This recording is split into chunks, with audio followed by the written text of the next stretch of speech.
Okay, good morning, everyone. It's nice to be back. Today we're starting Berakhot Nun Gimel. We are starting from 5 lines from the bottom of Nun Bet Amud Bet. Before we start today, I just want to talk a little bit about support for Hadran. We're creating something called the Hadran Annual Membership, which is $360 for the year. There's been a lot of requests for the Ben Bagbag bag, so we decided that we're going to have what's called the Hadran Annual Membership, which will help support Hadran's activities, which includes the daily shiurim, soliciting more materials from other women to fill up the website with lots more resources, and to help support Hadran communities, which we're getting in order for the Siyum. Today already we're going to start sending out links to WhatsApp groups in different places so that people can figure out where there's a Siyum going on near them and can join a Siyum. Anyone who's going to be in Ranana is invited to come to our Siyum in Ranana. You can email for details at info@hadran.org.il. Anyone who wants to come to Ranana, please send to that email address, and I want to get a sense of how many people. We're going to have a bagel breakfast here, and we'd love to have as many people as possible. So if you want to become a Hadran annual member, we'll be happy to send you a Ben Bagbag bag. We'll ship them to people around the world, and we'll compile a list of all the members and put the names up on our site, and we'll be able to see who all the members are. And anyway, please consider supporting. If you want to support in any larger way, there's also support opportunities for more. And if you want to dedicate a daf, there's less expensive options to support for a refuah shlema, for someone who needs speedy recovery, or for in memory of someone, in honor of someone. You can go look at the site. There's all the options mentioned there. Okay, starting at the bottom, Ein Mevarchin, 5 lines from the bottom of Nun Bet Amud Bet. We were up to the section about Ein Mevarchin lo ala ner velo ala b'samim shel akum, okay, of a non-Jew. So the Gemara says, Bishlama mishum ner mishum de lo shavat. I understand why you can't use a ner that was from a non-Jew. Why? Because it was lo shavat. What does it mean, shavat? It comes from Shabbat, meaning it hadn't rested. Okay, there's an idea that we don't want to use a candle that was used on Shabbat, okay, or that was someone had lit on Shabbat. Ela bisamim, my time alo. But what's wrong with taking bisamim from a non-Jew? So Amar Rav Yehuda Amarav, hacha bebesibat ovdei kochavim askina. We're talking about from a party of non-Jews. Mipnei shestam besibat ovdei kochavim lavodah zarahi. Okay, we're talking specifically not regular non-Jews, but idol worshippers. And there was a concern that at the idol worship parties, they had these parties and worshipped things to their idols, and therefore you can't use spices that come from one of these parties. So therefore, any non-Jew, idol worshiper who has bisamim, you cannot use them and make a blessing on them, because there's a concern that it came from a party, which was then used for idol worship. So then they say, wait a minute. If it's talking about idol worship, that makes no sense. Because if you look back at the Mishnah had said, you can't make a bracha not on a ner, not on b'samim shel ovdei kochavim u'mazalot, idol worshippers, v'lo al haner, v'lo al b'samim shel meitim, and not of people from dead people, which it doesn't mean exactly from the dead person, it means from when they were we'll talk about that soon. V'lo al haner, v'lo al b'samim shel ovdei shel avodah zarah. So right now we're saying you can't use these because they come from idol worshippers, and they might have used for idol worship. But 2 sentences later it says you can't use ones that we use for idol worship. So isn't that the same thing? So what do they answer? So since they say in the Sefer, Michlal, from there one can infer, Dereisha lav avodah zarah askinan. The beginning must not be talking about avodah zarah. So we're stuck with, again, we're back to the ner we understand, because the ner we're talking about, the non-Jew used it on Shabbat. We don't want anything that was used on Shabbat. But the bisamim, we don't know why. So Amar Rabbi Chanina Misura, ma ta'am ka'amal. It's a structure of what is the reason. Meaning, ma ta'am ein mevarchin lo ala ner v'lo ala b'samim shel akum mipnei shestam b'sibat ovdei kochavim la'avodah zarah. Those 2 sentences, one defines the other. It's a little bit tricky because there's a sentence about the dead in the middle.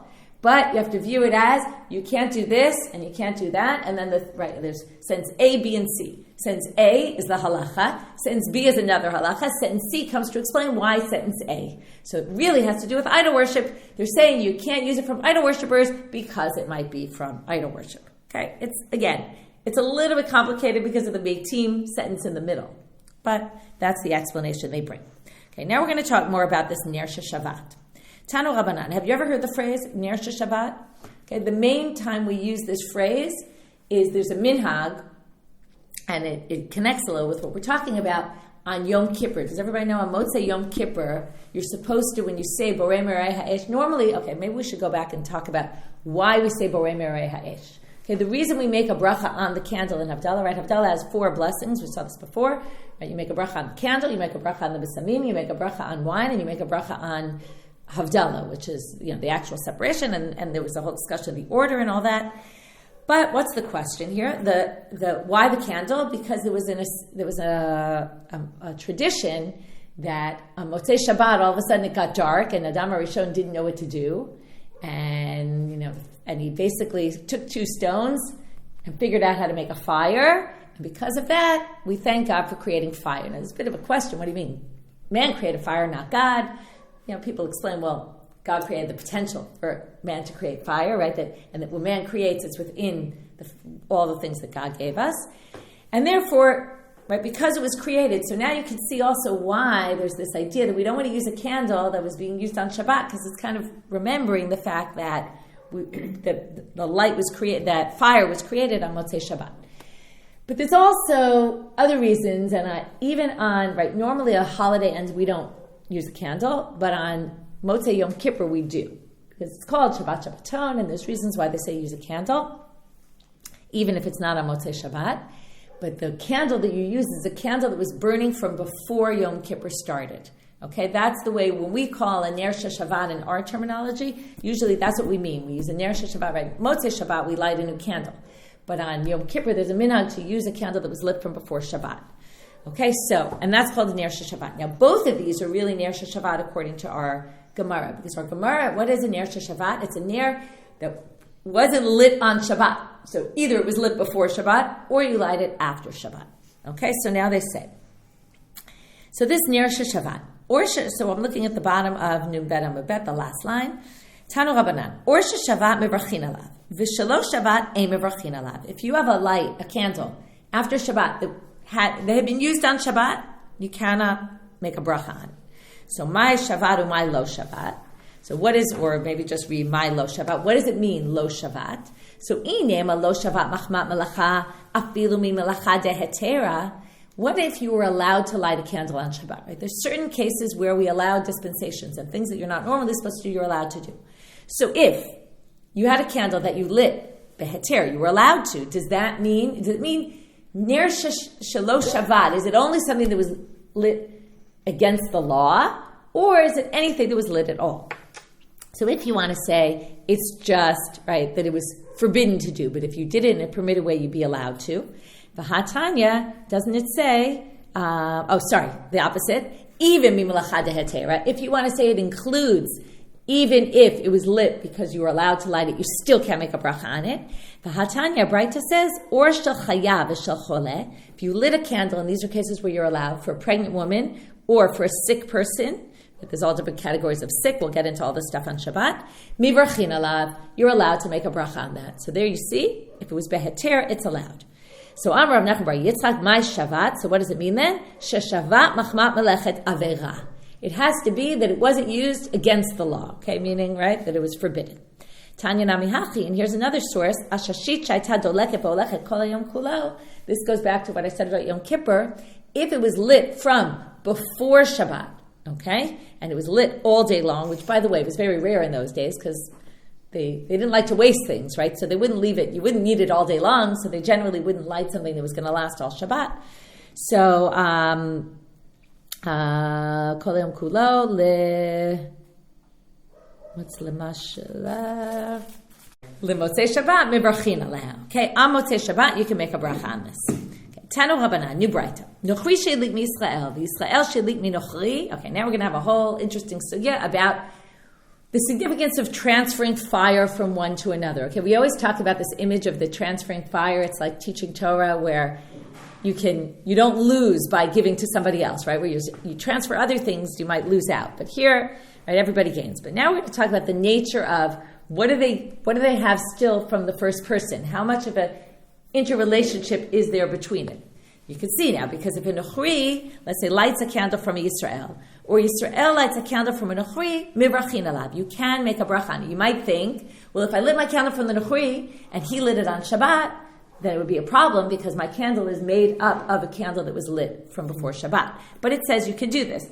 However, if you take a light from a Nochri mi-Nochri, a non-Jew who took it from a non-Jew, then a mivrachin alav.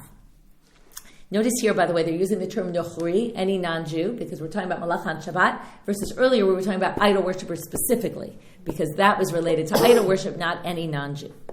So, Maishna Nochri Nochri Dilo. So what's the difference between a Nochri, you can't get it from a Nochri? What will we assume the reason is? Mishum Dilo Shabbat. But, because, right, it was used, the original one was used on Shabbat. But if that's the case, Yisrael mi Nochri nami lo. Nami halo Shabbat. Right? You also, if a Yisrael takes it from a Nochri, that should be a problem also. So why is that one okay, but a Nochri from a Nochri is not? So now they're going to say, V'chite mahachi surah azilei v'ha'achrinahu ubiyadad Yisrael kamit yalada. Okay, now they're going to say like this. Maybe a Yisrael can get it from a Nochri. Why? Well, when he takes the candle and now has a new candle, maybe you say it's no longer connected to the earlier candle. It's like a whole new thing. Okay, so my flame now that I took from someone else is like made up of something totally different. If that's the case, okay, and then the assumption here is that what happens? Now, obviously, when I took my flame from his flame, I have part of his flame. But think about a flame. A flame always looks like it's moving. Okay, so it's kind of like a scientific thing. Is it constantly changing so that if it was taken from someone from before and it ends up with a little bit that was used on Shabbat, but it's constantly changing, so at this, a minute later, it has nothing left of it from the previous person. So if we say that's the case, well, we know that that's not the case, okay? Now again, we're not going to say it, normally you would expect them to say scientifically it doesn't work that way or something like that, but what do they prove? Halachically it doesn't work like this. Now in order to understand the next section, you have to understand a little bit about Shabbat, which is going to be right in the beginning of Masechet Shabbat, we're going to learn this, which is, when you do the malachav hotza'ah, taking something from one domain to another domain, you're not allowed to do that on Shabbat, let's say an individual domain to the public domain. But there's two actions that are involved there. You have to, number one, remove it from one domain. It's called akira, uprooting it. And then hanachad has to rest in the next domain in order for you to be chayav. If it doesn't have a resting place in the next domain, or it doesn't have an uprooting, then it's not a problem. Or it's a problem, but it's not d'oraita. That's not the malachav hotzah. So what do they say? So what if you take out a flame from Reshut HaYachid to Reshut HaRabim, from the private to the public? Chayav.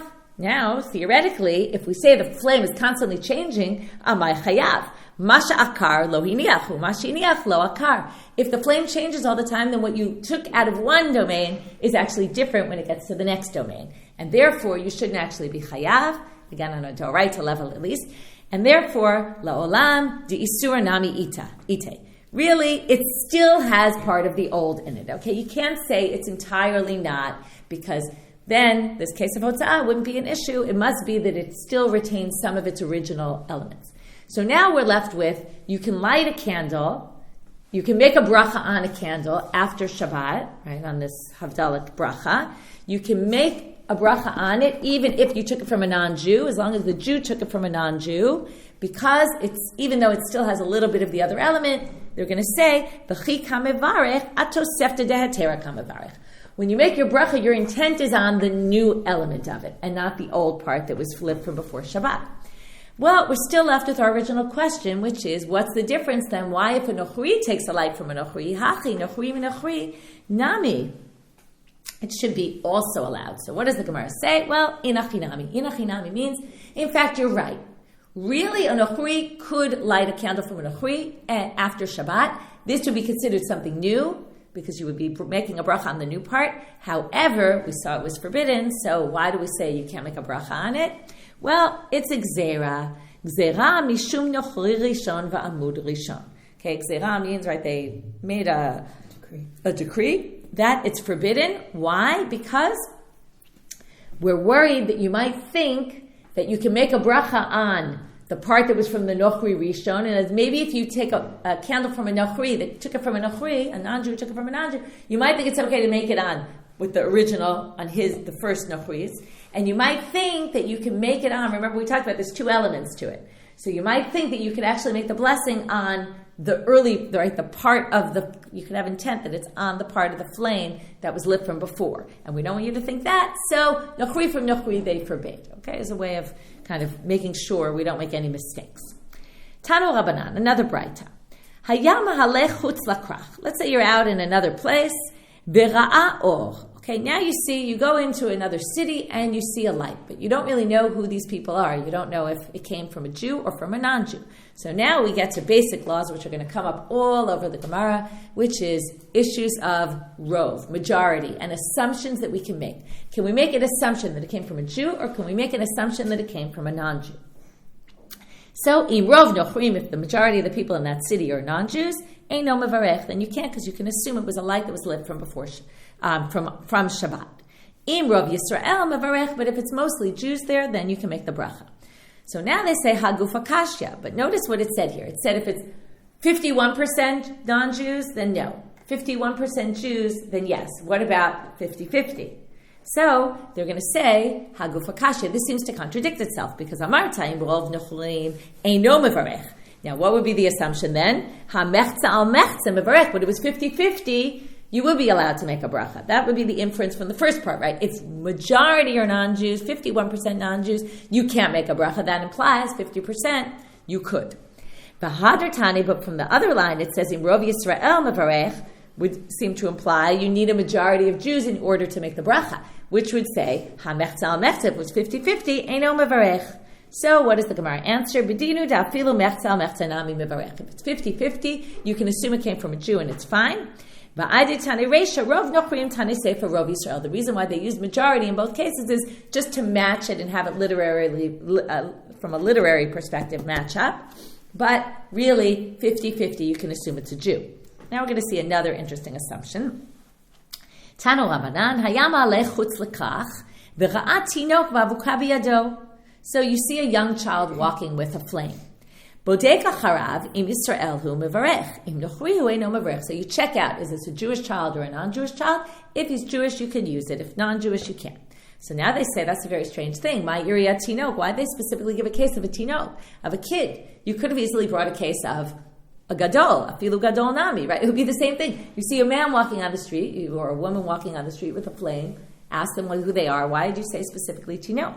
So Amar Rav Yehuda Amar Rav, hacha besamuch l'shkiyat hachama askinan. It must be that we're talking about a case where it's this right after Shabbat is over. Gadol muchacha milta devadai nochrihu. Tinok omer Yisrael hu ikri v'naki. What happens? As soon as Shabbat's over, what does everybody do? So as soon as Shabbat's over, right, many people, the first thing that most people do nowadays, unfortunately, is open their phones, right? Like, what happened over Shabbat? Okay, not everybody, thank God, but, haven't used your phone all Shabbat, go quickly open your phone. Okay, so I'll get back to my case, but anyway, now, really, people aren't supposed to do that. Looks like you're getting rid of Shabbat very quickly. You're not supposed to, the first thing you do, go do some malacha that you couldn't do on Shabbat. So if you see a gadol holding a torch right after Shabbat, you can assume it must be a non-Jew or it must have been lit from before Shabbat, because normally Jews, a Jew wouldn't be walking around with a flame immediately after Shabbat's over. But a child can't really wait. And children often do it, right? And I'm thinking of my daughter, she loves music, can't handle not listening to music on Shabbat. The second Shabbat is over, the iPad is out listening to music. There's, not a second goes by. So it's like, oh, Shabbat over, So children can't really hold themselves back. But adults, should have a little more self-control. So that's why they say it's only a tinok. Okay, so if it's a tinok, you can assume, right, if they're Jewish, you ask if they're Jewish. If they're a gadol, you just assume they're a non-Jew. Tanu Rabbanan, hayam alech chutz lekrach, v'ra'a or. Okay, now we're going to talk about different types of flames. Has to be a flame that you use for the purposes of light, as opposed to a flame, right? Flames are used for other things too, heating, cooking. So it has to be a flame that you can use for light, and it has to be a flame that you can see well. That's why we use 2 wicks, right? It has to be a minimum of 2 wicks because it has to be something that you can see the light well. So now there's a big debate about all these cases and what exactly they are. I'll try to give you, try to not give you all the interpretations, but a few of them. If you see or, ra'a or, im avek kefia kivshan, if it's very thick, okay, like the opening of a furnace, mivarech alav, v'im la ve'no mivarech alav. So the first thing is it has to be a noticeable flame. Now we're going to have a number of contradictions. Tanechad, in one bright that says, or shel kivshan, the fire from a furnace, mivarchin alav. V'tani idach, but there's a different bright that says, e mivarchin alav. So one says you can use the fire of a furnace, one says you can't. Lo kashya, ha b'tchila, ha levasof. There's no real debate here. One is at the beginning, one is at the end. Okay. Big debate about which is which. This always happens when they say this is this and this is that, and they don't say which one. So, either in the beginning, normally the furnace is for cooking. So in the beginning, you're using the fire for cooking. Once you're done cooking, you can use the flame for seeing things. Some people say it's the reverse. In the beginning, the flame is very strong, so you can use it for the bracha. Beginning of what? Beginning of cooking process. It's a fire in a furnace. So when you put up the fire, it's a big. Some people say in the beginning you can't see it because it's smoking, so you can't actually see the flame. So there's all different debates about how to understand this. Tanechad, another contradiction. Or shel tanur, or vishal kirayim, in the oven or the burners. Mivrachin alav v'tani idach. Another bright says mivrachin alav. So again, lo kasha ha b'tchila ha levasof. Again, you're using this for cooking maybe, versus you're using it for viewing, or maybe the opposite, where the coals start burning out and there's not such a flame at the end, and therefore only in the beginning you can use it, not the end. Tanechada or shel beit hakneset v'shel beit hamidrash. This is interesting. The light of a beit hakneset or a beit hamidrash. Mivrach, okay, either a shul or a place of learning. Mivrachin alav. But Tani Idach, a different bright says, mivrachin alav. So lokashya, hadi'ika adam chashuv, hadaleika adam chashuv. Again, bit of a debate. If there's an adam chashuv, important person, then maybe you're using this just for respect for the person. Right? I just went somewhere for Shabbat, and in the room I walked into, there was a candle lit, out of respect. I didn't need the candle for the light, out of respect. So, when somebody comes in, so maybe in the Beit Midrash they light a candle out of respect. Or maybe when there's an Adam Chashuv, they make sure to have enough light so he can see. Right? It could be the reverse. Some people say, Havaha di'ika Adam Chashuv. And probably for the Adam Chashuv, most of the interpretations say it's just out of respect. But lo kasha di'ika chazana hadeleika chazana. If there's a caretaker there, there's a caretaker, well then, right, which usually means there's someone who sleeps there or who spends a lot of time there, he's going to need the light. No, you could say both are when there's a caretaker. Some are when there's a full moon, and some is when there's not a full moon, right? So even if there's a caretaker, when there's a moon, well, then he doesn't need the flame for the light. So again, different opinions. If you're sitting in the Beit Midrash, this is a funny, we'll see another interesting sort of different idea to get off on. We're sitting in the Beit Midrash, they bring the candle for Havdalah. What do? You would think everyone makes a bracha, one bracha for everybody, the way we usually do Havdalah. Well, Beit Shammai omrim, kol echad echad mevarech latzmo. Everybody makes his own bracha on the candle. Ubeit Hillel omrim, echad mevarech lekulan. Okay, Beit Hillel says, no. One makes the bracha for everybody. Why? Mishum shenema, berov am hadrat melech. It's always nicer to respect, show kavod for respect for God with a masses. So if you notice, there's something unparalleled about this source. Bishlama Beit Hillel mefarshe tama. We understand why Beit Hillel says, they explain their reason. They said we'd rather do things with a lot of people. Ela Beit Shammai my time, but what's Beit Shammai's reason? Kasavre mipnei bitul Beit HaMidrash. He doesn't want to waste everybody's time. Everybody's busy learning. And if we stop and we wait till everybody's quiet and one person can make the bracha for everybody else, it'll be a waste of time. They'll stop learning. We don't want people to stop learning. So everybody should just make the bracha when they see it. Right? If you think about when you go to an event and everybody waits till everybody says hamotzi, right? So imagine if everyone was learning then, and we'd all have to wait till everyone says hamotzi together, it takes a while. Tanya namihachi, shel Beit Rabban Gamliel lo hayu omrim marpeh bebeit hamidrash mipnei bitul beit hamidrash. A funny halacha. Okay, remember Rabban Gamliel, he was very strict. He said, no saying gesundheit, okay? Can't say that, labriut, okay? You can't say that when somebody sneezes, that's marpeh, get better, right?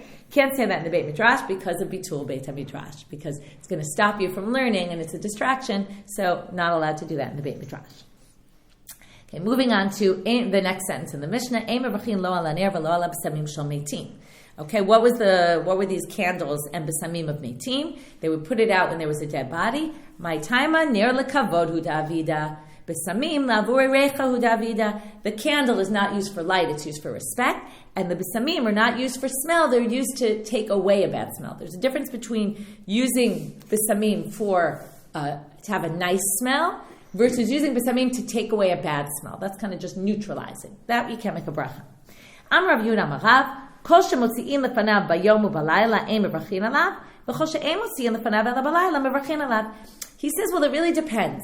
If, okay, this is Rav Yehuda, the name of Rav, if you take out the candle for the mate during the day and at night, then we say you can't make a bracha on it. But if they only use the candle at night, then it's obvious they're using it for light, and then you can make a bracha on it.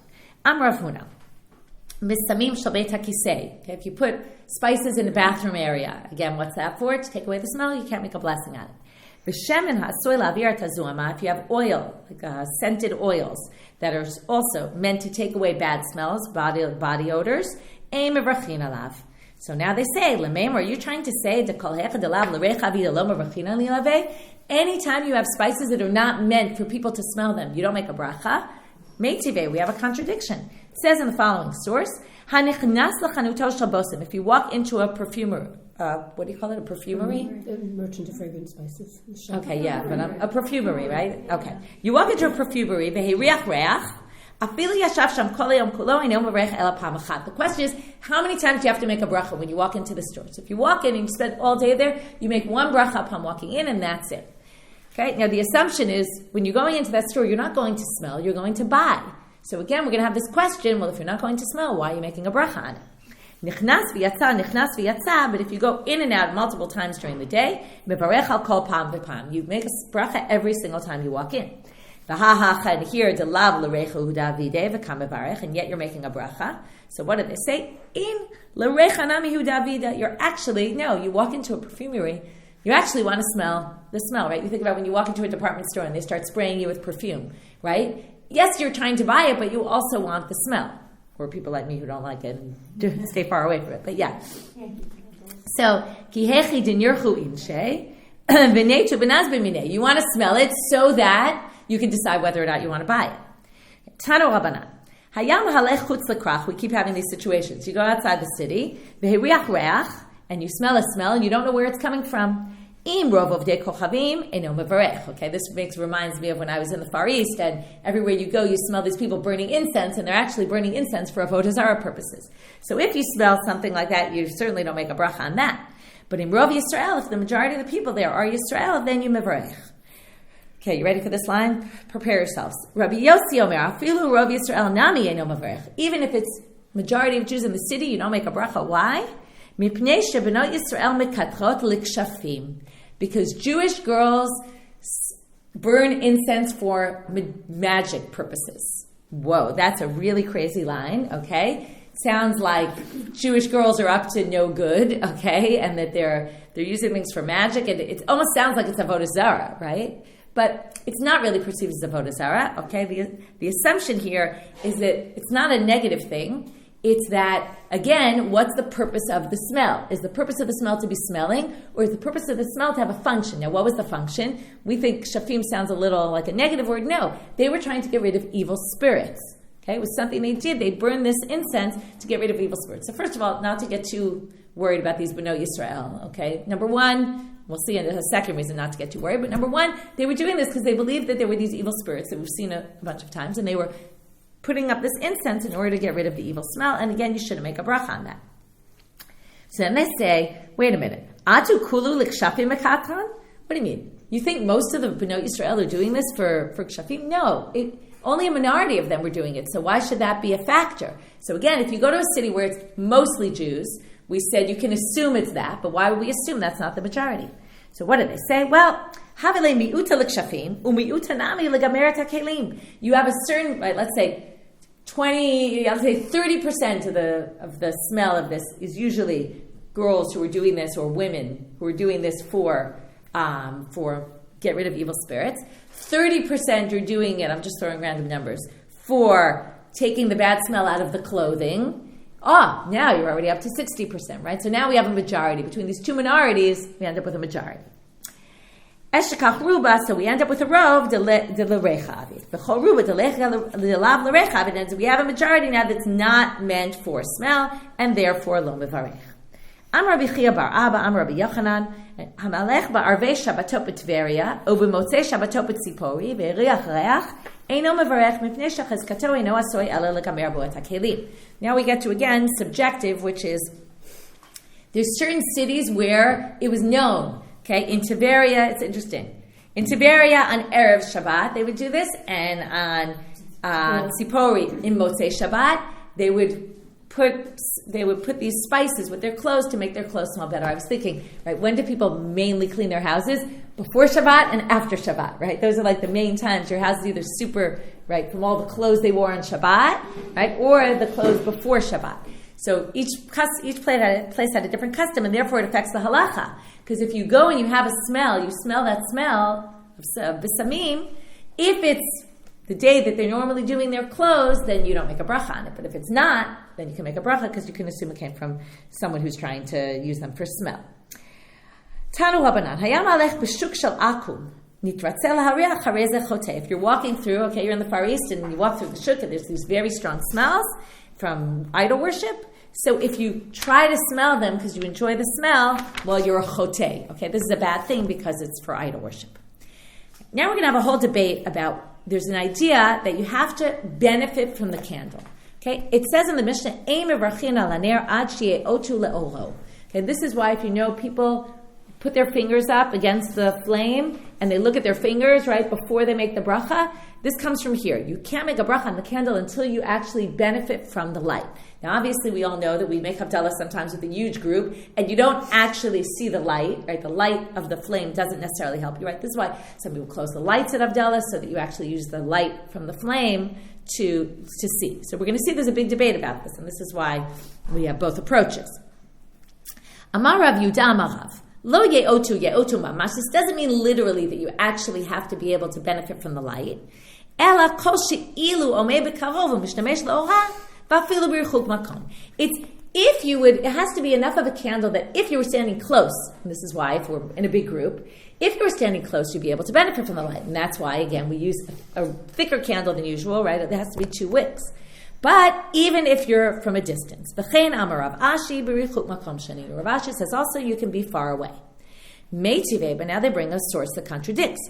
Haitalo ner tmuna b'cheiko. Okay, don't try this. But if you had a candle hiding in your chest, o b'panas, or some sort of, right, they didn't have flashlights in those days, but a lantern, o shera'ash al hevet v'lo nishtamesh la'ora, or you saw the flame but you didn't use it, o nishtamesh la'ora v'lo ra'ash al hevet, or you used the light but you didn't see the flame itself. We're going to have to talk about what that case is. You have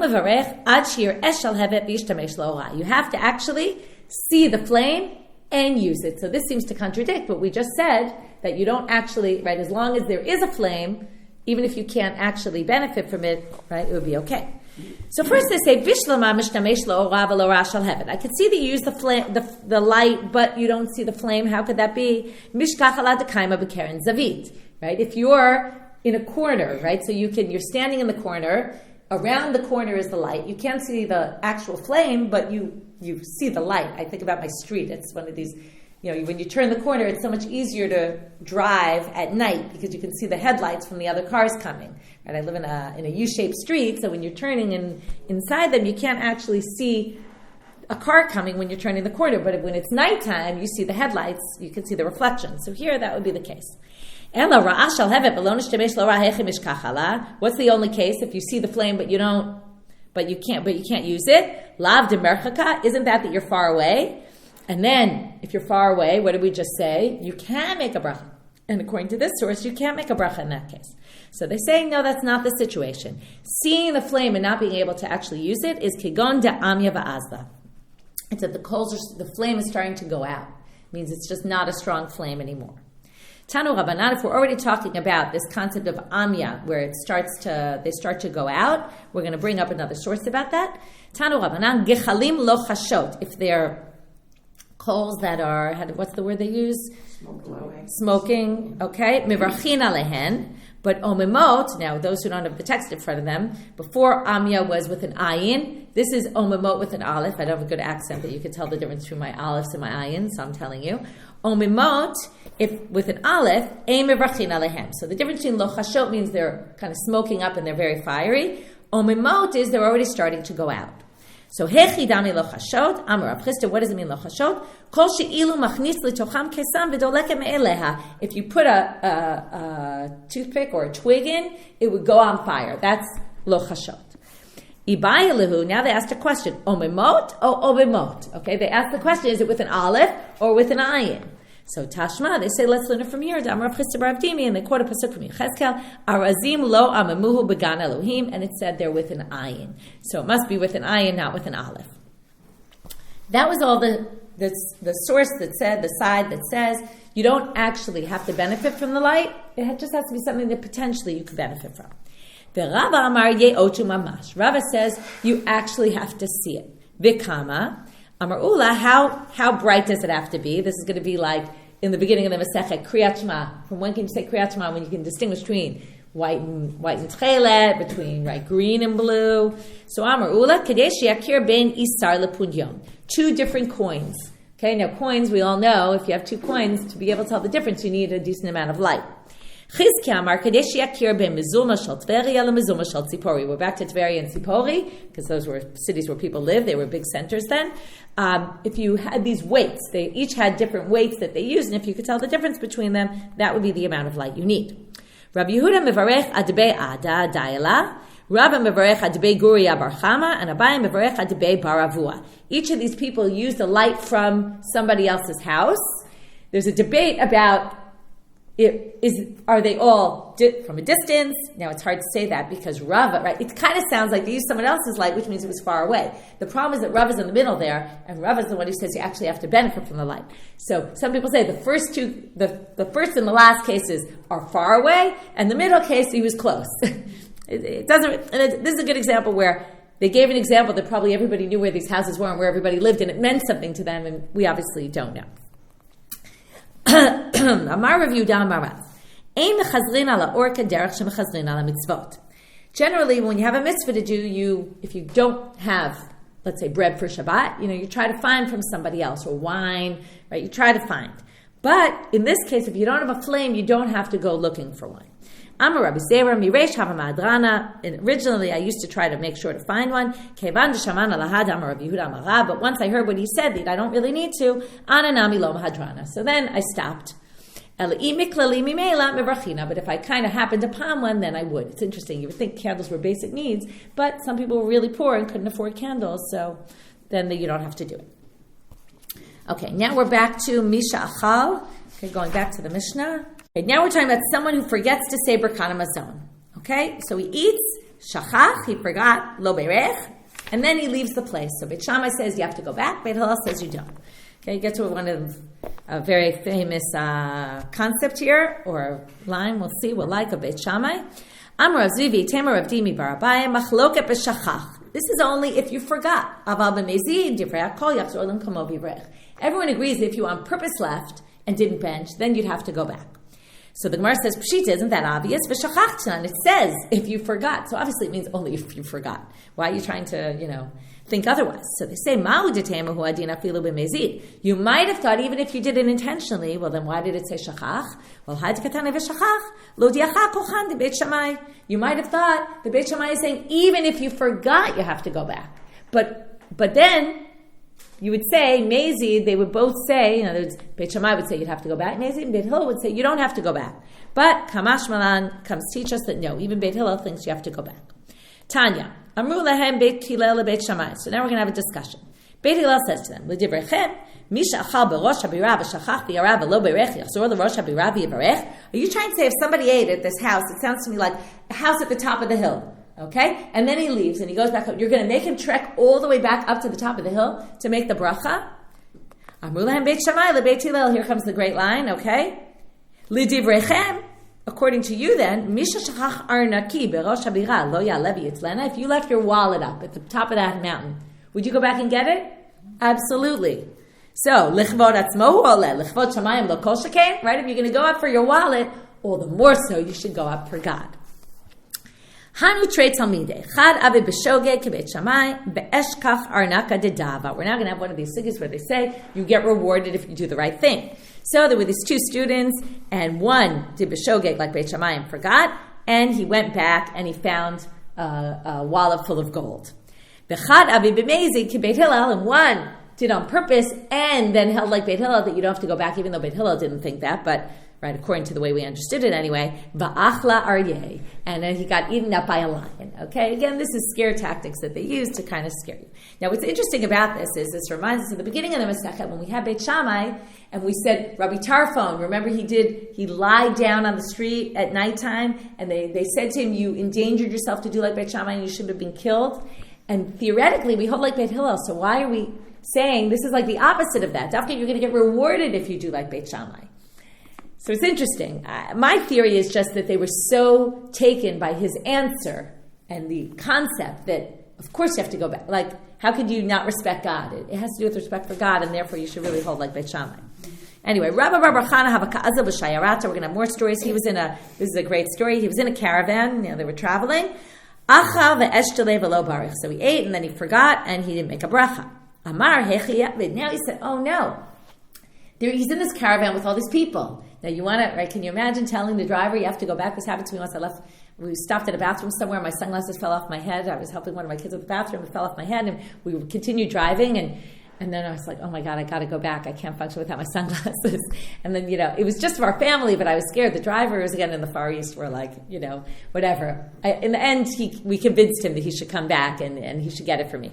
But he says, if I say to them, and here we're going to get a little bit of a clue into what Beit Hillel's logic is, why don't you have to go back? So he says, if I tell them I forgot to make a bracha, what are they going to do? Amrele, they're going to say to me, Baruch, make your bracha here. Right? In other words, they're going to say to you, what's the difference? You're blessing God. God is everywhere. So what's the difference whether you bless God here or you bless God there? It's all the same. So therefore, he says to himself, Mutav damina lehu inashe yona dedava. Instead, I'll tell them that I left my golden dove. I had a dove that was shaped, a golden dove. I'll tell them that, and then they'll go back for me. Amar lehu, so he says to them, Intuali de anshe yona dedava. I lost my golden dove. Azil uvarech, so he goes back, he makes his bracha, and as they went back for him, the eshkach yona dedava. When he was there, he found a golden dove. Okay, he got rewarded. Why? Really, he should argue for God, like he's giving in. Yeah, well, it's right. So this is about. Why is this interesting? This is about human nature. In other words, theoretically, what Shari's saying is we should make the argument about God.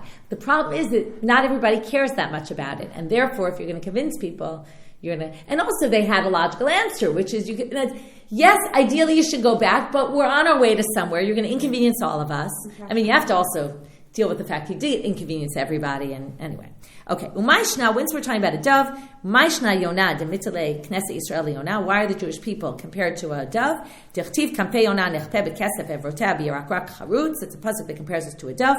Ma Yonah Ino Nitzal Ela Beknafeh. Just like a dove saves itself by its wings. Av Yisrael Ina Nitzal Ela B'mitzvot. Jewish people are saved by doing mitzvot. Okay. Ad Matayu. So now, how long can you bench after? If you forgot to bench, how much later can you do it? It said until your food is digested. Well, kamash yuri cool. First of all, it's very personal, right? Different people, different things. Depends how much you ate. Amar Rabbi Yochanan, kozman sheino ra'ev, if you're not hungry. V'rish Lakish amar kozman sheyitzma machmat achilato. It's when you start getting thirsty from your food. Amalei Rav Yemi bar Shlemia leMarzutra, Amalei Rav Yemi bar Shizivi leMarzutra. Okay, one of them said to Marzutra, "Mi Amar Rish Lakish Hachi." Did Rish Lakish really say that? Bahama Rav Ami, Amar Rav Rish Lakish. Kama shiuri kul kedei lahalech arba milin. It's an amount of time. It doesn't have to do with when you're hungry or when. It has to do with a time span. How long it would take you to walk for a meal, which is depending on what approach you go by. It could be between 72 minutes, 90 minutes, or 96 minutes. So what do they answer? Lo kasha kam b'chilam u'ruba kam b'chilam u'eted. And again, it goes different directions, which goes which. Whether you ate a lot of food, then you need maybe the 72 minutes. If you ate a little food, then it's until you get thirsty from your food. Okay, balahem yayin. Okay, now we have this thing, if you have yayin after the meal, if you have only one cup, Beit Shammai says, you make Berakhot Hamazon, you make a bracha on the wine, and then you can do Berakhot Hamazon after. Beit Hillel says, no, you leave that cup for Berakhot Hamazon. So, we're now going to say, Lememra d'Yisrael, afagav delo shama kula bracha, oneh. Oh, so now, right, the issue here is not that. That issue was discussed already. The issue is the latter part. Then the Mishnah says, you answer Amen after Yisrael and Mevarech, but you don't answer after a kuti unless you heard the whole bracha. What does it sound like? You say Amen to a bracha of a Jew, even if you didn't hear the whole bracha. So they say, it sounds like, even though you didn't hear the whole bracha, you can say Amen. But how could you be Yotzei Berakhot Hamazon, for example, if you didn't hear the bracha? So Amar Chia Barav, Bishalo Chalimahem. We're just talking about you heard a bracha, stam, you heard a bracha, you're supposed to answer Amen. Not that you didn't eat with them, you're not chayav in Berakhot Hamazon. Amar Rav Nachman, Amar Rav Ravua, Bishalo Chalimahen. He also says that. Amar Le Rav Chia Berei, he says to his son, Amar Le Rav Lechia Berei. Rav said to Chia his son, Berei, my son, Chatafu Baruch, quickly, you go be the one to bench. He also said to Rabbi, his son, Chatofu Barich, you be the first to bench. So it sounds like Lememra de Mevarech Hadith. Sounds like they all wanted their sons to be the one to be the Mizamen, as if that's a better thing to be than the one who's answering Amen. So it sounds like Mevarech Hadith Mimanda Ane Amen. Better to be the one Mevarech than the one answering Amen. The Hatanya, but doesn't it say in a Braita, Rabbi Yossi Omer Gadol Ha'one Amen Yoter Min Mevarech. Have you ever been to Prague to the what's the Altnoy Shul, I think it's called, the Shul of the Maharal? So it says there, Gimel Hey Aleph Yud Mem Hey, which is Rashi Tevot for this line. Okay, greater is the person who answers Amen, very appropriate place in the shul, than the one who does the bracha himself. So now we're stuck. Why were they rushing their sons to be the one to be the Mizamen when it's better to say Amen? So Amalei Rav Norai Hashamayim Kenu. I swear this is the case, that better to say Amen. Sharei Gul Yarin Yordinu Mitkarim B'Milchama V'Giborim Yordinu Minatzchim. It's the first you send out the small warriors. They do the beginning of the war, but then the strong guys come at the end and they finalize it. They win the war. So it's the Amen guy is the one who finishes it off. He's the stronger one. So what are the answer tonight? It's a machloket tanaim actually. Titanya chad mevarech v'chad oneh amen b'mashma ela shemaharin levarech yoter min ha'oneh amen. Okay, better to be the one who's mevarech than the one who says amen. So we have two different approaches. You can see why, right? In other words, better to be the one to actually say the bracha, or better to be the one to confirm the bracha. It's like you get the final word. Okay. Can you make an amen to the children? Amarle, achar kolonim amen chutz mitinakot shebei rabban. Why? They're just learning brachot. They're not actually saying them. They're practicing them. That's only when they're practicing them. But if they're actually saying them, some people say this is the haftorah. Some people say no. It just means when they're saying it for legit reasons. Tanu Rabbanan, Shemin ma'akev et habracha, divrei Rabbi Zilai. Okay, if you didn't do anoint your hands, we're now finishing off Berakhot Hamazon. They're talking about all these different minhagim. If you didn't put oil on your hands, then you can't do Berakhot Hamazon. That's Rabbi Zilai.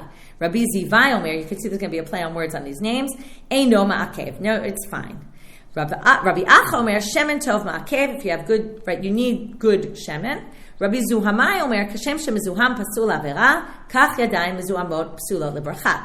Just like if your hands are dirty, you can't work in the Beit HaMikdash. Likewise, if your hands are dirty, you can't say Berakhot Hamazon. Notice the connection between his name and what he says.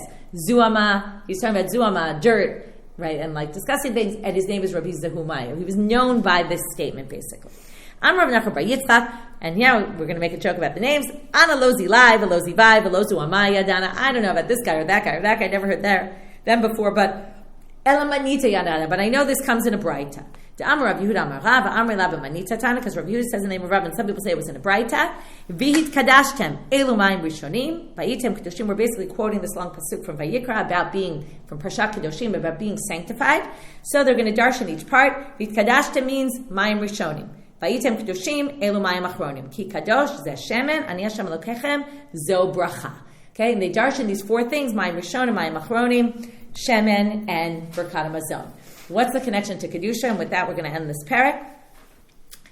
Well, in the time that they were talking, there were all these Greco-Roman symposiums, and they were used as these big idol worship festivities, and it was all about intellectual pursuits and philosophizing and all that. And a lot of these laws of Berakhot Hamazon were really reactions to them. Some we had the same customs, like bringing wine at the end of the meal was something they did, and there were all these customs that were very similar. They did Mayim Rishonim, they did Mayim Achronim, so, we think that these are all, but what they're telling you is ours comes from Kedusha. In other words, it's not we're doing it because they do it. Ours have sanctity, and we're doing it in a way that's different from the way they do it. We have our own way of doing it, and what is sanctification? It means lavdil, to separate us, so that in doing the meals the way we do them in our structure, it's distinguishing us from the way they do their meals. And even if we're doing some of the same things that seem similar, we're doing it in a different way. We're blessing our God, we're not blessing idols, and therefore it's connecting at the end this concept of Kedusha in our meals, and that our meals are holy meals, and they're not all about, just about us and these lavish banquets, filling yourselves up and all about serving yourself, but it's about the God, about doing it to God and remembering where our food comes from. So with that, Hadron al Chelu Parim.